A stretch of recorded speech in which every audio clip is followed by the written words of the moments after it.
Bismillahirrahmanirrahim. Assalamualaikum warahmatullahi wabarakatuh.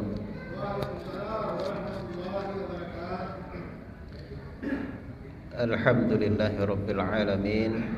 Wassalatu wassalamu ala rasulillah wa ala alihi wa ashabihi ajma'in. Amma ba'du.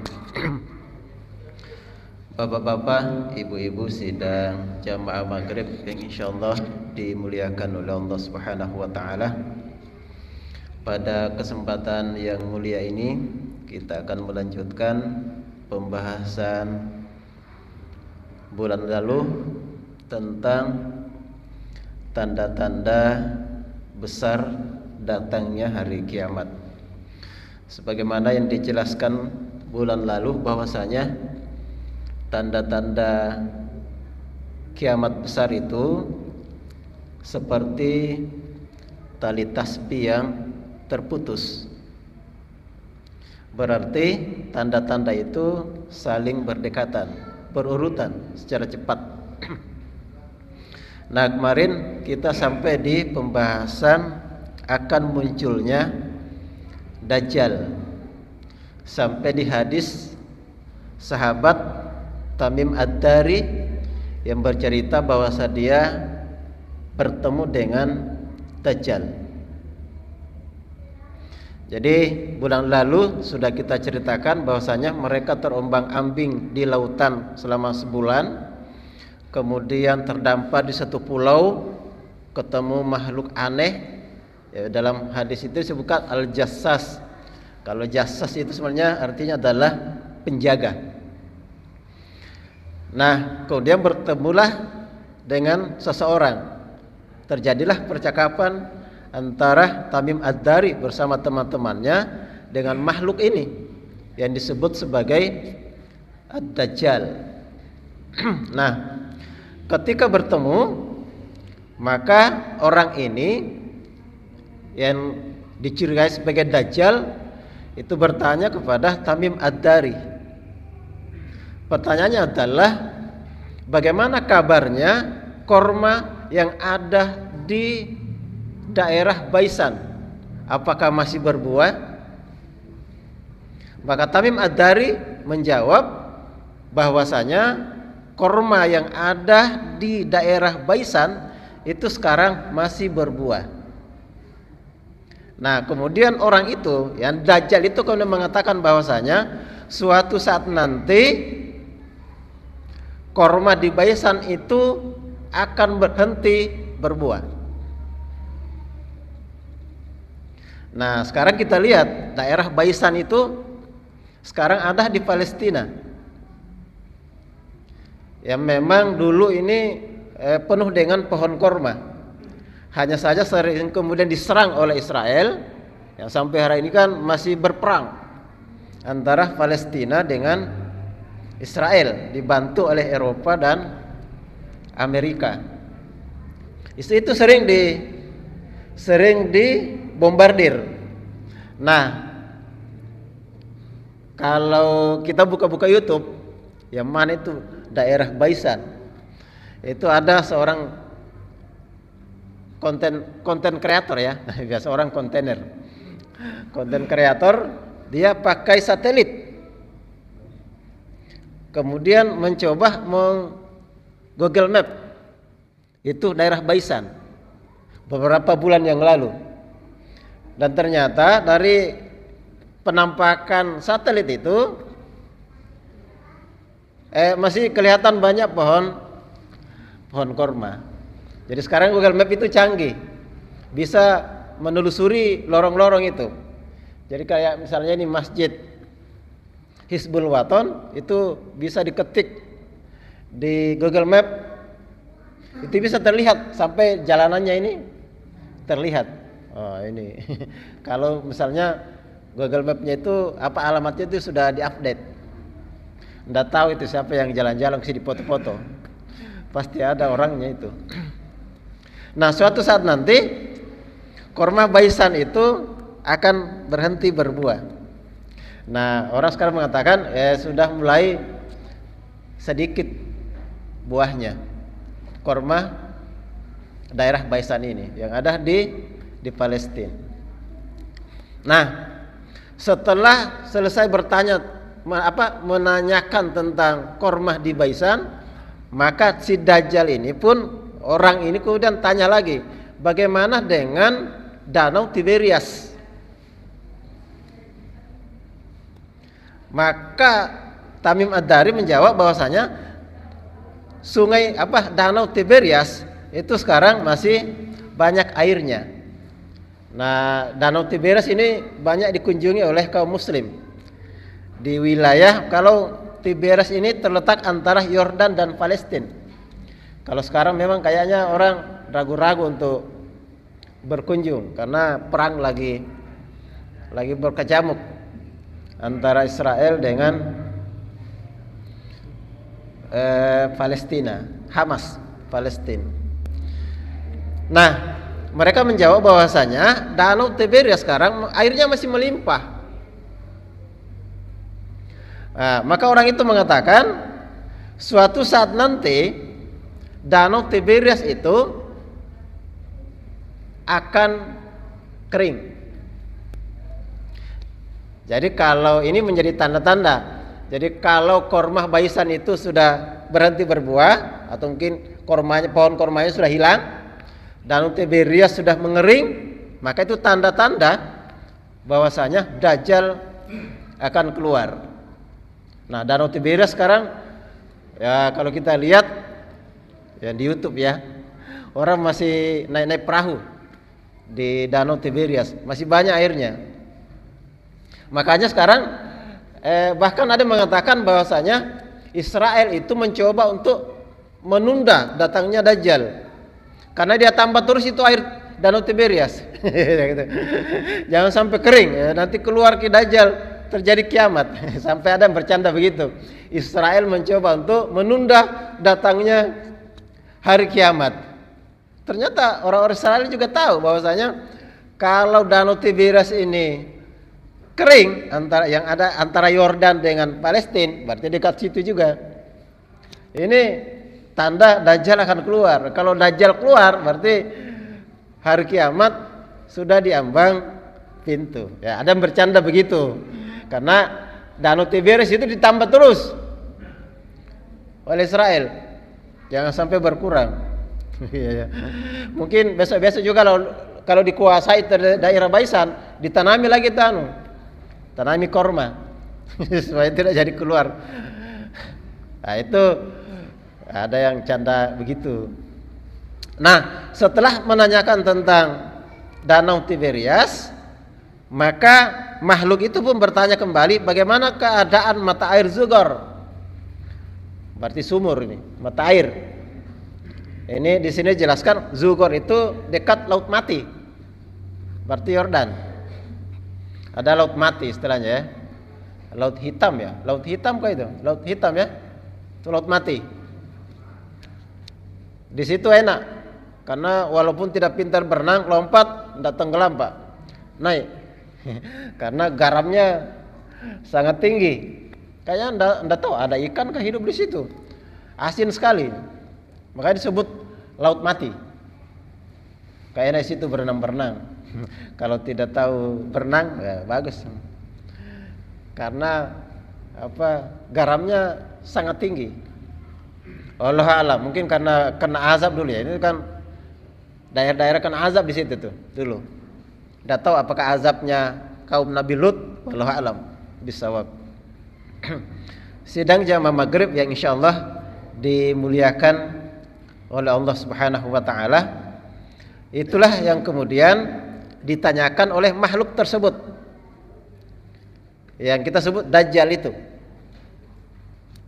Nah, kemudian dia juga bertanya bahwasanya, beritahukan kepadaku perihal Nabi yang tidak tahu baca tulis, apakah sudah ada? Tamim Ad-Dari mengatakan, iya sudah ada Nabi itu. Dajjal mengatakan, apakah dia itu dimusuhi oleh kaumnya? Maka Tamim Ad-Dari mengatakan, iya. Dan bagaimana keadaannya sekarang? Keadaan sekarang Nabi itu sudah hijrah ke Madinah, dan sudah berhasil menundukkan orang-orang yang memusuhi Muhammad pada waktu itu. Berarti Rasul sudah ada di Madinah dan sudah menaklukkan kota Makkah atau Fathum Makkah. Nah, itu artinya tanda-tanda yang bisa kita lihat menjelang munculnya si Dajjal ini, ya tinggal dilihat itu korma habaisan, Pak, masih berbuah apa enggak. Tinggal lihat itu Danau Tiberias, apakah sudah mulai mengering atau masih banyak airnya. Kemudian mata air Zughar itu, apakah masih mengalir atau sudah berhenti di dekat Laut Hitam itu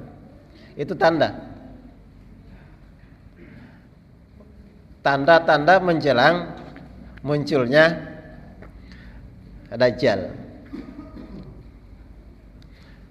Itu percakapan Rasulullah sallallahu alaihi wasallam antara Tamim Ad-Dari dan Rasulullah sallallahu alaihi wasallam yang kemudian sempat direkam oleh seorang sahabiah Rasulullah sallallahu alaihi wasallam, seorang perempuan yang kemudian menghafal betul percakapan Nabi dengan Tamim Ad-Dari yang ketemu dengan makhluk itu. Nah, sekarang kita lanjutkan. Apalagi tanda-tanda menjelang kemunculan Dajjal. Di antaranya selain yang 3 itu tadi, bangsa Arab semakin sedikit. Saya juga batasan bangsa Arab itu sampai di mana ya? Saya belum paham itu. Saya belum baca. Sampai di mana garis batas orang yang namanya orang Arab? Arabiyun itu. Apakah hanya Mekah Madinah? Apakah Arab Saudi sekarang? Atau masuk semua tanah Hijaz sampai di Yaman, Hadramaut? Saya kurang paham. Nanti kita cari bersamalah yang mana ini yang termasuk bangsa Arab. Kalau Mekah Madinah ya mungkin masih banyak sekarang ya. Nanti katanya bangsa Arab itu akan sedikit. Diriwayatkan seorang sahabiah, berarti seorang perempuan namanya Ummu Syuraik. Ia pernah mendengar Rasulullah sallallahu alaihi wasallam bersabda, orang-orang akan lari menghindar dari Dajjal ke gunung-gunung. Ummu Syuraik lalu bertanya, wahai Rasulullah, di manakah bangsa Arab ketika itu? Beliau menjawab, jumlahnya sedikit. Hadis riwayat Imam Muslim. Jadi nanti kalau terdengar kabar Dajjal, oh, nanti banyak lari ke gunung-gunung. Kalau kita di sini berarti mau lari kemana? Mau lari ke barat, lautan. Mau lari ke gunung bawah karai, kejauhan kayaknya. Mau lari kemana? Lari ke Malino, bisa jadi naik. Orang berebutan, lari, banyak orang lari. Menyelamatkan diri sendiri. Bulan lalu kan sudah disampaikan ya. Nanti kalau ada Dajjal, jangan coba-coba uji keimanan. Tes keimanan. Nanti saya bisa berhadapan dengan Dajjal, jangan coba-coba. Jangan sampai nanti menjadi pengikutnya Dajjal. Orang Arab makin sedikit. Selanjutnya akan terjadi perang besar dan kaum muslimin akan kembali menaklukkan kota Konstantinopel. Kalau Konstantinopel sekarang Istanbul, Turki.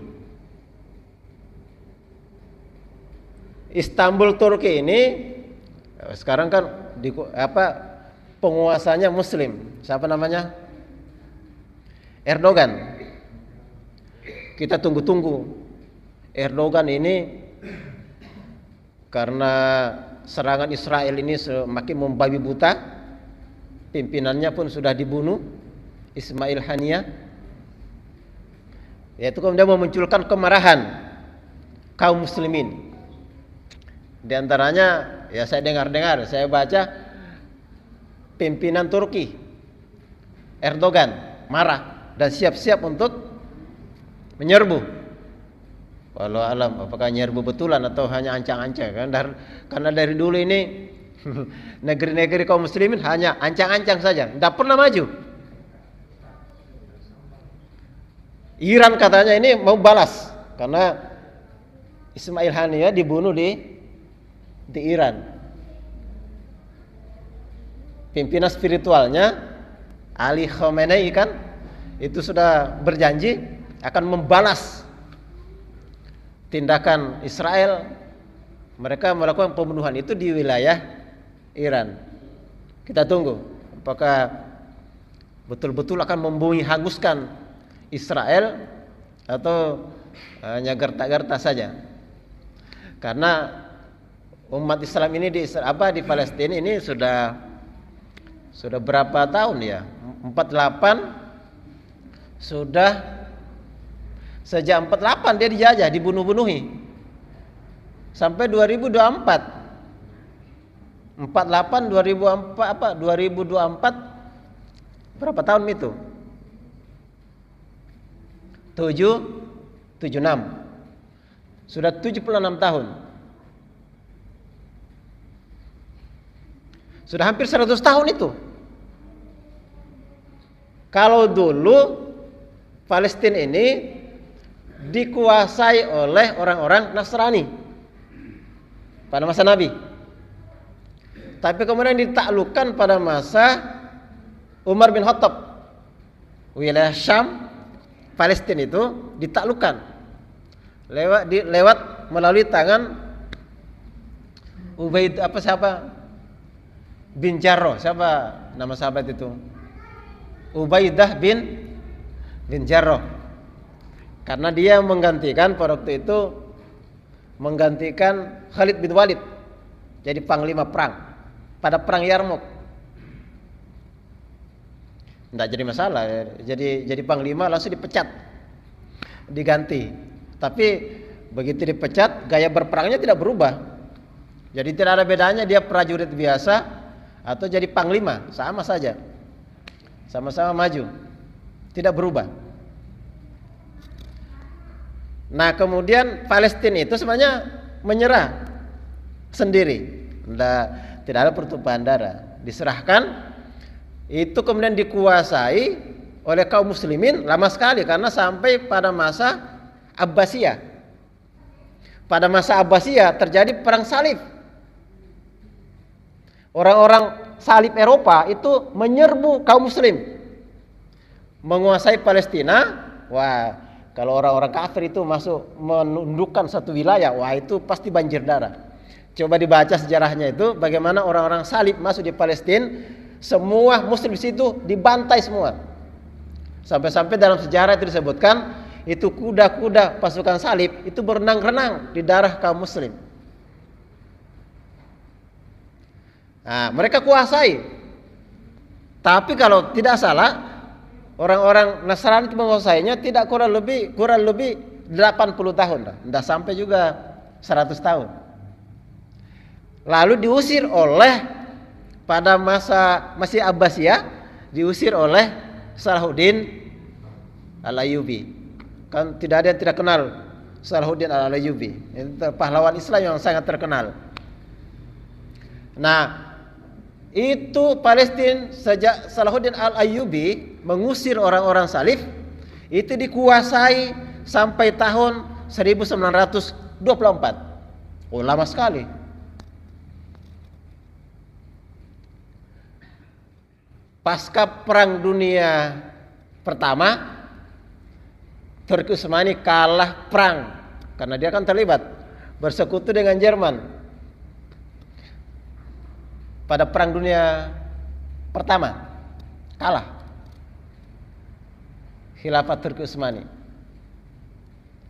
Dengan kekalahan itu semakin melemah, akhirnya runtuh dan akhirnya Palestina bisa diambil alih oleh Inggris, diserahkan kepada Israel. Jadi Inggris itu yang ambil tanah wilayah Syam, termasuk Palestina. Kemudian dipersilahkan orang-orang Israel, orang-orang Yahudi untuk masuk di tanah Palestina.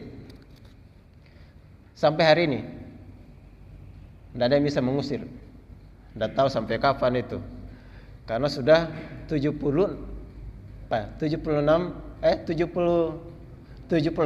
tahun. 4 tahun lagi 80 nih. Kalau dulu 80 tahun bisa diusir. Sekarang wallahu alam, siapa tahu pimpinan Hamas baru ini, pemimpin Hamas yang baru ini pernah dipenjara di Israel sebenarnya nih. Dia dipenjara selama 23 tahun. Tapi pernah ada pertukaran tawanan. Nah, di situ dia bisa bebas. Dan katanya ini sekarang pimpinannya Hamas adalah orang yang paling ditakuti oleh orang-orang Israel. Sayangnya kita ini hanya bisa menonton. Mau ke sana juga dilarang gitu. Bukannya kita dikerahkan ke sana malah dilarang. Itu rata-rata penguasa kaum muslim begitu itu. Arab Saudi juga larang rakyatnya ke sana. Mesir apalagi. Turki juga begitu. Yordan yang di situ dekat sekali larang juga. Kasihan kita ini umat Islam. Tapi banyak umat Islam itu sebenarnya simpati dengan perjuangan Hamas, banyak. Di Timur Tengah juga banyak, yang kirim uang juga banyak. Sayangnya ngirim tentara sulit. Bahkan ada satu negeri itu membela saja Hamas atau mencela Israel lewat media sosial, itu bisa ditangkap. Heran juga saya, pemimpin kaum muslim kok malah lebih cenderung ke Israel daripada sesama kaum muslim.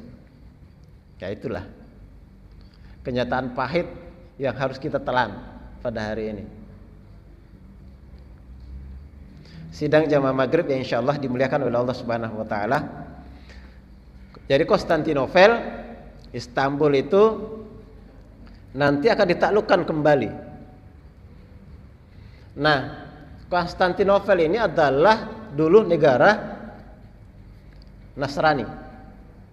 Dibilangi dulu negeri Romawi Timur. Romawi Barat yaitu Roma sekarang, Italia. Kalau Konstantinopel itu Romawi Timur. Nah, di masa Rasul, Romawi inilah menjadi negara superpower. Kalau sekarang Amerika lah. Kemudian superpower yang lain adalah Persia. Mungkin itu Cina sekarang atau Rusia. Jadi Mekah itu pada waktu itu memang berada di antara dua negara superpower, Romawi dengan Persia. Nah, Rasul itu waktu di Mekah, ketika ditanya oleh keluarganya, Abu Lahab, Abu Jahal itu tuh, agama apa yang kamu bawa ini? Rasul itu pernah menjawab, saya membawa sebuah kalimat yang dengan kalimat itu kita ini Rasul, Abu Lahab, Abu Jahal, kita ini nanti dengan kalimat itu kita akan menaklukkan Romawi dan Persia. Makanya Abu Jahal ketawa ini kayak orang gila ini. Bagaimana bisa ya menaklukkan negara superpower? Kan sama saja saya bilang begini, Pak. Ikuti perjuangan saya, bapak-bapak, ibu-ibu. Suatu saat nanti kita akan menaklukkan Amerika dan Cina. Nah, kira-kira apa dibilang? Saya ngajaknya, kita akan taklukkan Amerika. Pasti ini kayaknya baru keluar dari rumah sakit tadi ini, gitu. Mustahil. Tapi Rasul sudah mengatakan itu. Dan terbukti kan? Wilayah Syam ditaklukkan, bagian negara Romawi, dan Persia juga ditaklukkan oleh Umar bin Khattab. Tapi di tangan Umar bin Khattab semua ditaklukkan itu, negara adidaya superpower itu, Romawi dan Persia. Berarti perkataan Nabi itu benar. Walaupun perkataan Nabi dan ditaklukkannya itu menunggu beberapa tahun, karena masa Umar baru terrealisasi apa yang diucapkan oleh Rasulullah Sallallahu Alaihi Wasallam. Nah, tapi itu Romawi yang ada di wilayah Syam.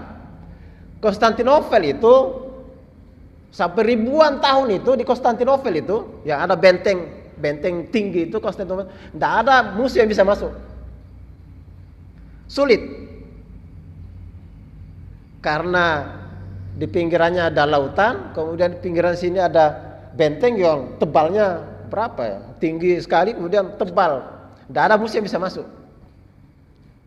Tapi Rasulullah sallallahu alaihi wasallam pernah ditanya oleh sahabat.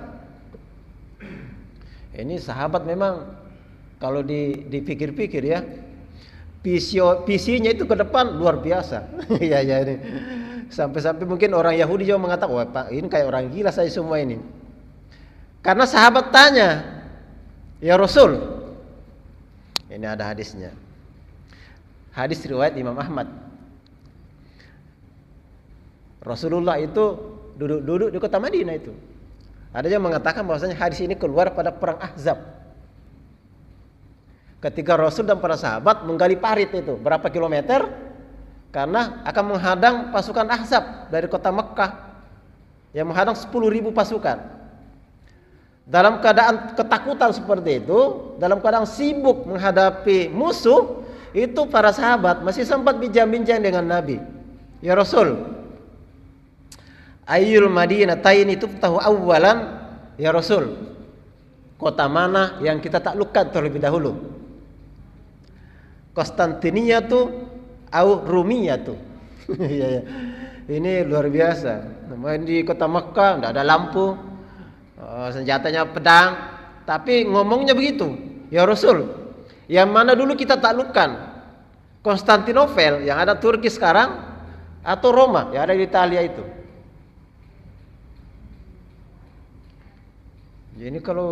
Jadi memang sahabat umat Islam dulu memang luar biasa. Visinya itu loh. Kalau sekarang umat Islam tidak ada yang punya bagaimana. Ya, wahai presiden yang mulia, yang mana kita taklukkan ini? Australia atau Rusia? Jangan ngomong saja takut kita ini. Sekarang umat Islam ngomong saja takut, ngomong saja takut. Bagaimana kalau sudah mau maju?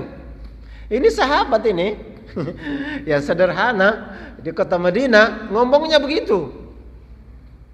Sebuah kota yang sudah ribuan tahun diserbu oleh musuh tidak bisa masuk-masuk.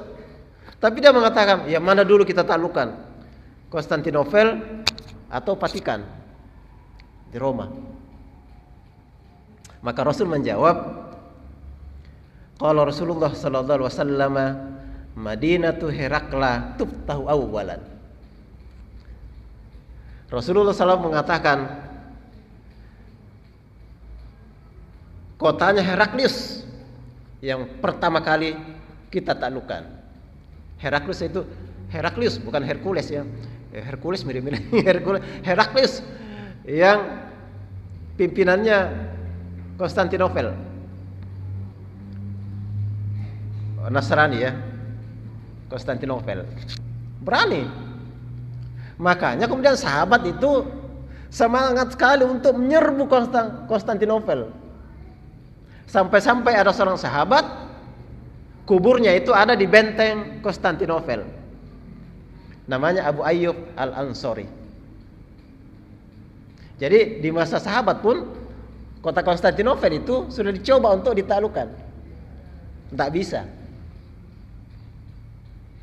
Abu Ayyub Al-Ansori.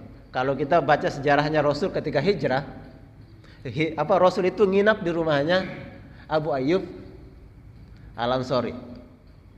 Ini matinya dia di benteng Konstantinopel. Dia minta memang dikuburkan. Tolong saya dikuburkan tempat yang terjauh yang bisa kita jangkau umat Islam. Dia dikuburkan di bawah benteng Konstantinopel. Nah, ternyata dan Rasulullah SAW menjanjikan, la tuftahannal Konstantiniyatu, sungguh Konstantinopel itu pasti ditaklukkan. Nabi itu kalau ngomong tidak tanggung-tanggung, Pak, pasti. Makanya Rasul semangat, sahabat-sahabat itu semangat sekali untuk menaklukkan itu, karena pasti. Ini sungguh benar-benar Konstantinopel itu pasti ditaklukkan. Fala ni'mal amiru amiruha wala ni'mal jaish dzalikal jaish. Sebaik-baik pemimpin pasukan adalah pemimpin pasukan yang menaklukkan kota Konstantinopel itu. Dan sebaik-baik pasukan tentara adalah tentara yang menaklukkan kota Konstantinopel. Wah, sejak itu banyak mencoba. Masa Umayyah berapa kali dicoba untuk menaklukkan Konstantinopel, tidak bisa. Kapan ditaklukkan? Pada masa tahu Muhammad Al-Fatih. Jadi berapa tahun kemudian bisa terrealisasi itu ucapan Nabi. Ketika Rasul mengatakan la tuftahannal Konstantiniyatu, Konstantinopel itu sungguh pasti ditaklukkan. Berapa tahun baru bisa terjadi? Ternyata menunggu waktu 825 tahun. Karena antara Nabi dan Sultan Muhammad Al-Fatih itu jaraknya 825 tahun dengan 54 hari pertarungan. Muhammad Al-Fatih. Ada yang mengatakan Muhammad Al-Fatih pada waktu itu baru umur 21 tahun. Umur berapa? 20.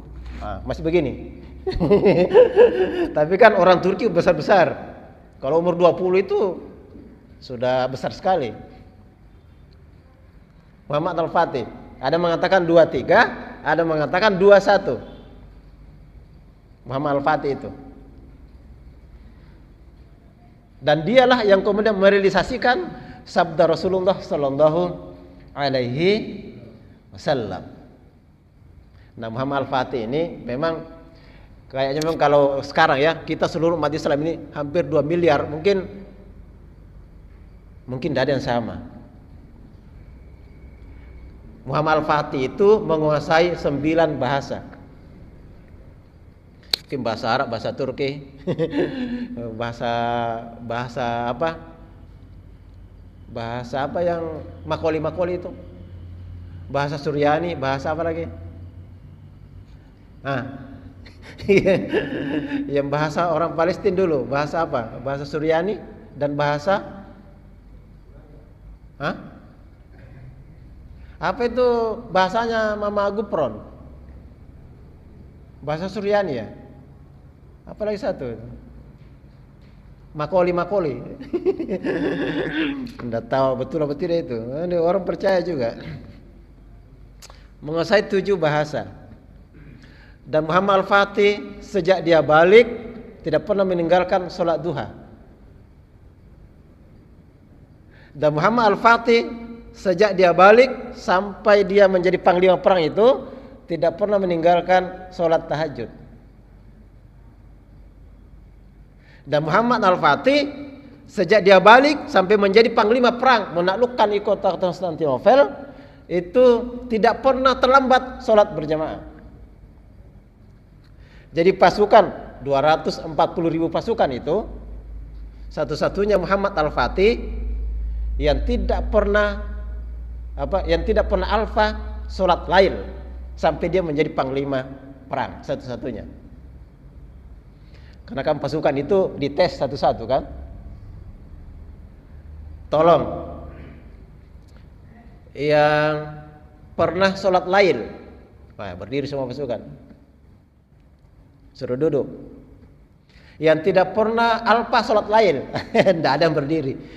Yang berdiri hanya satu, Muhammad Al-Fatih. Jadi memang orangnya luar biasa. Pantasan dia yang merealisasikan sabda Rasulullah sallallahu alaihi wasallam. Sampai Konstantinopel itu sekarang Dulu Konstantinopel, setelah ditaklukkan Muhammad Al-Fatih diubah menjadi Istanbul. Ada orang mengatakan Islam lo, Islambul.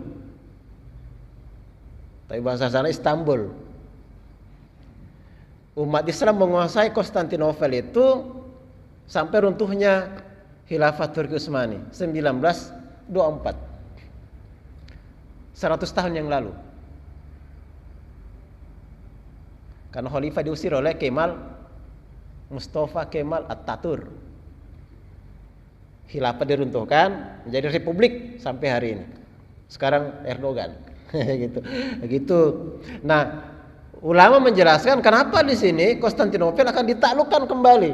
Itu artinya nanti Konstantinopel atau Istanbul itu akan dikuasai orang-orang kafir.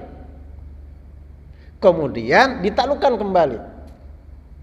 Nah, kembali ke tadi, Konstantinopel sudah ditaklukkan. PR kita itu, Rasul itu masih berjanji loh, sungguh, betul-betul Konstantinopel itu akan ditaklukkan dan kota Roma juga akan ditaklukkan. Roma itu Vatikan Pak sekarang. Saya tidak tahu siapa kira-kira akan menaklukkan kota Vatikan. Kan itu pasti terjadi. Karena Rasul tidak pernah bohong. Apa yang disabdakan pasti terjadi. Hanya saja kapan? Wallahu a'lam. Karena Konstantinopel saja kan butuh waktu 825 tahun. Udah tahu kota Roma, Vatikan itu kapan ditaklukkan? Wallahu a'lam bissawab. Sidang jamaah maghrib yang insyaallah dimuliakan oleh Allah Subhanahu wa taala.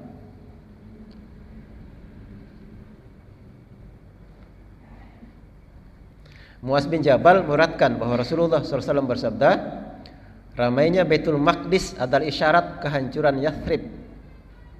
Kehancuran Yathrib adalah isyarat pecahnya perang besar. Pecahnya perang besar adalah tanda penaklukan Konstantinopel, dan penaklukan Konstantinopel adalah tanda keluarnya Dajjal. Hadis riwayat Imam Ahmad, Abu Daud dan Imam At-Tirmidzi. Jadi nanti penaklukan Konstantinopel yang kedua itu artinya tanda akan keluarnya Dajjal. Kita tidak tahu kapan itu terjadi. Kemudian yang menjadi tanda akan munculnya Dajjal, Abdullah bin Umar radhiyallahu anhum meriwayatkan bahwa Nabi sallallahu alaihi wasallam bersabda, belum adzan ya? Sudah? 5 menit lagi. Oh iya, satu lah ya. Abdullah bin Umar radhiyallahu anhu meriwayatkan bahwa Nabi sallallahu alaihi wasallam bersabda dalam sebuah hadis panjang, setelah itu muncullah cobaan berupa kenikmatan duniawi yang asapnya berasal dari bawah kaki salah seorang keluargaku. Ia mengaku berasal dariku, padahal sesungguhnya ia bukan dariku. Oh, memang sabda Rasulullah SAW ini juga kemudian meramalkan bahwa nanti memang ada ngaku-ngaku sebagai keturunannya Nabi. Ya, kita ini tidak menuduh siapa-siapa ya, hanya saja berlandaskan hadis ini bahwasanya nanti memang akan ada yang mengaku berasal dariku padahal sesungguhnya dia bukan dariku. Ya memang terbukti banyak itu ditangkap itu Habib palsu. Yang menangkap itu adalah Habib asli. Ya banyak terjadi. Banyak terjadi. Kalau di Google ya, kalau dicari di YouTube itu penangkapan Habib palsu, ada itu. Di mana di Kalimantan kayak itu pernah ada kejadian. Ngaku-ngaku sebagai Habib. Mungkin gara-gara mancung hidungnya itu. Kalau begini kayaknya kurang percaya orang kalau Habib. Sedangkan para waliku adalah orang yang bertakwa. Jadi yang paling mulia di sisi Rasulullah SAW di sisi Allah dan Rasulnya hanyalah orang-orang yang bertakwa. Lalu orang-orang akan berbaiat untuk seseorang seperti tulang rusuk menyangga tulang pinggul. Artinya masyarakat nanti dipimpin oleh seseorang yang tidak pantas menjadi pemimpin, tak berilmu, tak punya visi, sehingga peraturan tidak berjalan dan persoalan pun tidak terselesaikan, malah makin bertumpuk-tumpuk, sehingga kondisi dan kehidupan mereka di bawah kepemimpinan orang itu tidak stabil. Keadaan ini diumpamakan oleh Rasulullah SAW tulang pinggul dan tulang rusuk. Artinya tulang rusuk tidak bisa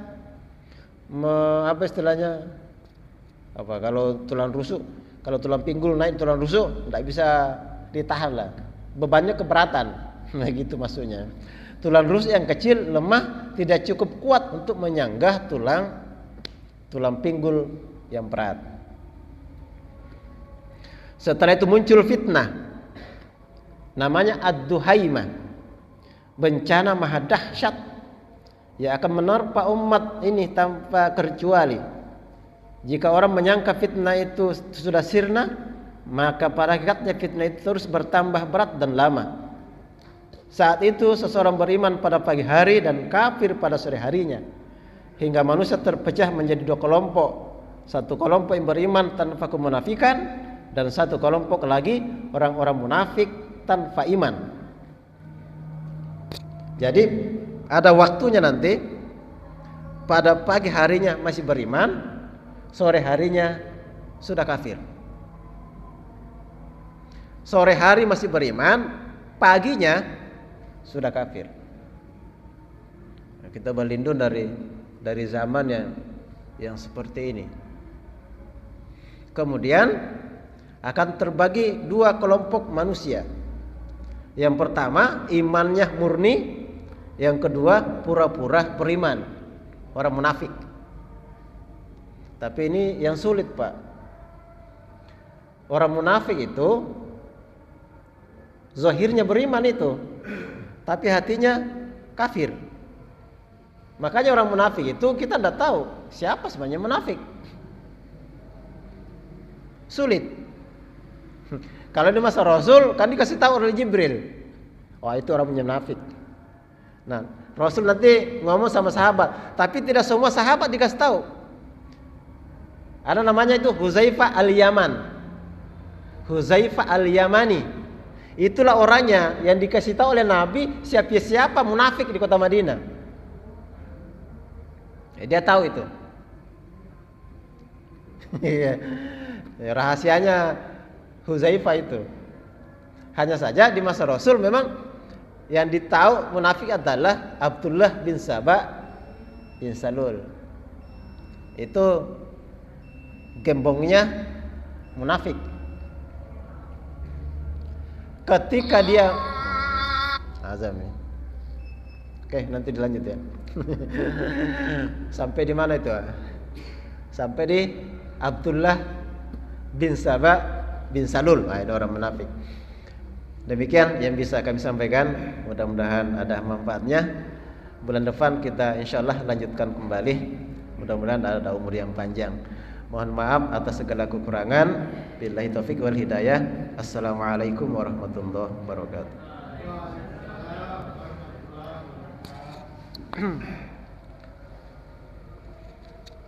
Allah Akbar.